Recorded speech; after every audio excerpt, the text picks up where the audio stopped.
Class 7 NCERT chapter 24 Virat का भ्रम। त्रिगर्त राजा सूषमा पर विजय प्राप्त करके राजा विराट नगर में वापस आए तो पुरवासियों ने उनका धूमधाम से स्वागत किया। अंतःपुर में राजकुमार उत्तर को न पाकर राजा ने पूछताछ की तो स्त्रियों ने बड़े उत्साह के साथ बताया कि कुमार कौरवों से लड़ने गए हैं। राजा यह सुनकर एकदम चौंक उठे। उनके विशेष पूछने पर स्त्रियों ने कौरवों के आक्रमण आदि का सारा हाल सुनाया। यह सब सुनकर राजा का मन चिंतित हो उठा। राजा को इस प्रकार शोकातुर होते देखकर कंक ने उन्हें दिलासा देते हुए कहा, आप राजकुमार की चिंता ना करें, बृहन्नला सारथी बनकर उनके साथ गई हुई है। कंक इस प्रकार बातें कर ही रहे थे कि इतने में उत्तर के भेजे हुए दूतों ने आकर कहा, राजन, आपका कल्याण हो, राजकुमार जीत गए, कौरव सेना तितर बितर कर दी गई है, गाय छुड़ा ली गई हैं। यह सुनकर विराट आंखें फाड़ कर देखते रह गए। उन्हें विश्वास ही ना होता था कि अकेला उत्तर कौरवों को जीत सकेगा। पुत्र की विजय हुई, यह जानकर विराट आनंद और अभिमान के मारे फूले न समाये। उन्होंने दूतों को असंख्य रत्न एवं धन पुरस्कार के रूप में देकर खूब आनंद मनाया। इसके बाद राजा ने प्रसन्नता से अंतःपुर में जाकर कहा, सैरंध्री, चौपड़ की गोटे तो जरा ले आओ, चलो कंक से दो दो हाथ चौपड़ खेल लें। आज खुशी के मारे मैं पागल सा हुआ जा रहा हूँ। मेरी समझ में नहीं आ रहा है कि मैं अपना आनंद कैसे व्यक्त करूँ। दोनों खेलने बैठे। खेलते समय भी बातें होने लगी। देखा, राजकुमार का शौर्य, विख्यात कौरव वीरों को मेरे बेटे ने अकेले ही लड़कर जीत लिया। विराट ने कहा, निसंदेह आपके पुत्र भाग्यवान हैं, नहीं तो बृहन्नला उनकी सारथी बनती ही कैसे। कंक ने कहा। विराट झुंझला कर बोले, आपने भी क्या यह बृहन्नला की रट लगा रखी है। मैं अपने कुमार की विजय की बात कर रहा हूँ और आप अपने सारथी की बड़ाई करने लगे।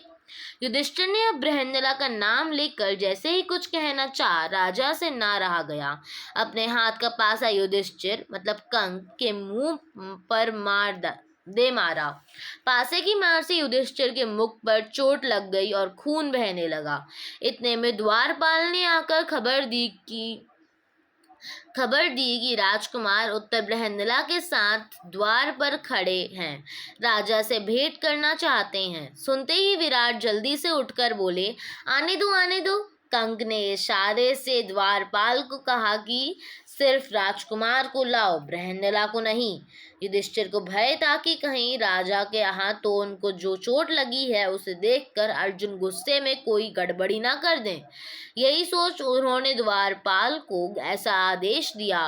राजकुमार उत्तर ने प्रवेश करके पहले अपने पिता को नमस्कार किया, फिर वह कंक को प्रणाम करना ही चाहता था कि उनके मुख से खून बहता देखकर चकित रह गया।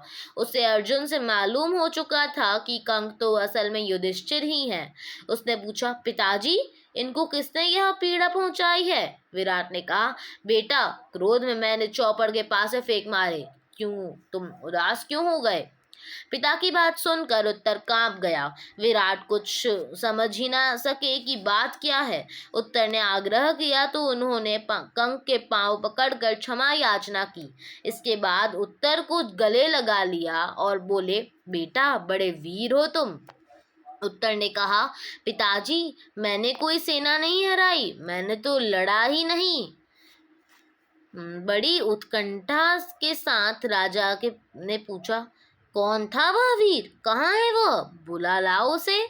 राजकुमार ने कहा, पिताजी, मेरा विश्वास है कि आज या कल वह अवश्य प्रकट होंगे।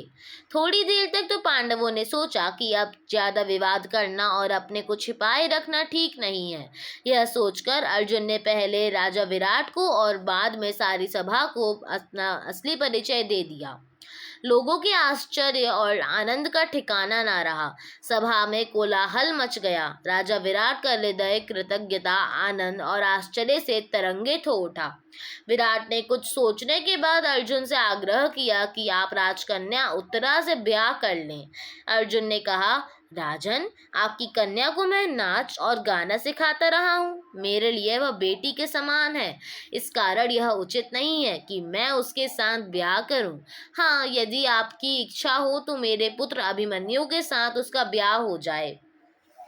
राजा विराट ने यह बात मान ली। इसके कुछ समय बाद दुर्योधन के दूतों ने आकर युधिष्ठिर से कहा, कुंती पुत्र, महाराज दुर्योधन ने हमें आपके पास भेजा है। उनका कहना है कि उतावली के कारण प्रतिज्ञा पूरी होने से पहले अर्जुन पहचाने गए हैं।